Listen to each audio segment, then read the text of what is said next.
Hello everyone, today I'm going to talk about Unit 10, the merits of the market system. So what makes the market system good? In a market system, resources shift to products with increasing demand and away from those with decreasing demand. Let's do an example to show this. This is a graph showing the demand, supply, and price of apples in 2010. If the demand increases while the supply stays the same, the price must. If you answered rise or a similar answer, then you would be correct. If demand increases while the supply stays the same, the price will rise. The new demand, D1, causes an increase in price as we shift up the graph, which gives us the price P1. And from this graph, we can also see the quantity demanded and supplied has increased, as shown by Q1. So what would happen when demand decreases? In this graph, we can see the demand, supply, and prices for oranges in 2010. If the demand for oranges decreases while the supply stays the same, then the price will.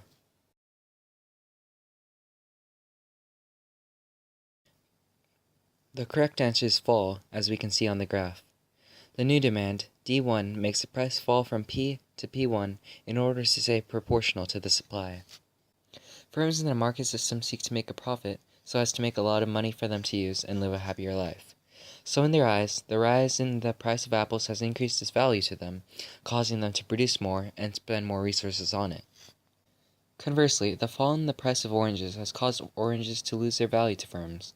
The firms no longer wish to produce a product that won't make a lot of money and move their resources to different products. This causes the resources allocated to oranges to decrease in quantity. Market forces can also affect a product's price when the supply is lower than demand. In this example, we can see the demand, supply, and price of rice in China. If there is a poor harvest of rice one year, the supply will fall to around here, while the demand remains constant. So then the price will be driven up by the market forces to keep the market in balance. The price will always try to go to the equilibrium price, and the new one is here. So the price will increase, and then naturally the demand decreases, so that the market goes back to balance, as only people who can afford the higher prices can buy rice, allowing this low supply of rice to be enough for that market. One of the benefits of the market system is choice. If there are a lot of firms producing one product, a consumer can choose which one he or she wants. This contributes to a consumer's ability to affect what is produced, as the firms will compete to meet the demand of the consumer and make a profit. Competition falls into two categories: actual competition, where there are rival firms in an industry, and potential competition, which happens if it is easy for a firm to enter an industry or leave it altogether. When consumers can choose another lower-priced product in place of yours, which is caused by actual competition, or if other firms can enter the industry if prices and profits are high, which is potential competition, then a firm will try to keep its prices low so as to attract consumers, yet keep other firms away. An efficient firm is one that is successful at keeping costs low and meeting the demands of consumers. The market system gives efficient firms better profits, and inefficient firms are left with none.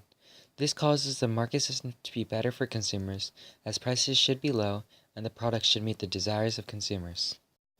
What would you call incentive then? What causes firms to compete?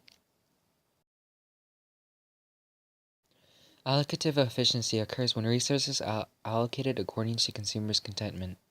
This means that for a firm to be allocatively efficient, they must produce the products the consumers want and in the right quantities.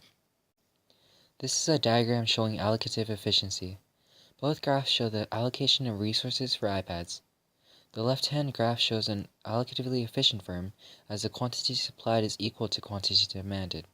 The right-hand graph, on the other hand, shows an allocatively inefficient firm, as they don't produce enough iPads to meet the demanded amount.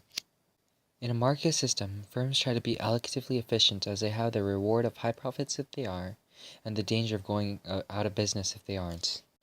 Allocative efficiency is important to consumers as it makes sure that firms produce the right amount of goods for that quantity demanded at the price the firm is selling at. Allocative efficiency is also important to the world as a whole, as resources are scarce and should be used effectively and efficiently. A productively efficient firm produces at the lowest possible cost per unit. This means that the firm can keep the price of their product low.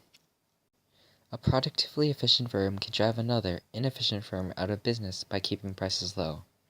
The efficient firm can handle the low prices, but the inefficient firm cannot, as they have to spend more money to make the good, increasing the lowest possible cost they can sell it at without losses. Their lowest possible cost is higher than the efficient one, causing them to lose money if the efficient firm decides to sell at a price lower than their own lowest possible cost. This gives the incentive for a firm to be productively efficient, as they can make higher profits as well as drive their rivals out of business. This is an example of productive efficiency. At point A, the firm is productively efficient as they are producing the consumer goods at the maximum possible quantity at the price they set. At point B, the firm is productively inefficient as they are not creating the maximum possible goods they could be creating at their current price, which would be around here. Dynamic efficiency happens when resources are used efficiently over a long period of time. The reward of high profits causes firms to research and develop improved products, as well as better ways to make the product. Firms that produce high-quality products are more likely to sell them to consumers, which causes firms to continuously innovate and develop improved products. The firms that can't make improved products, even if they might sell at lower prices, lose profits as more consumers switch to the better product. Now that you have seen some of the parts that make up the market system, what things do you think are beneficial?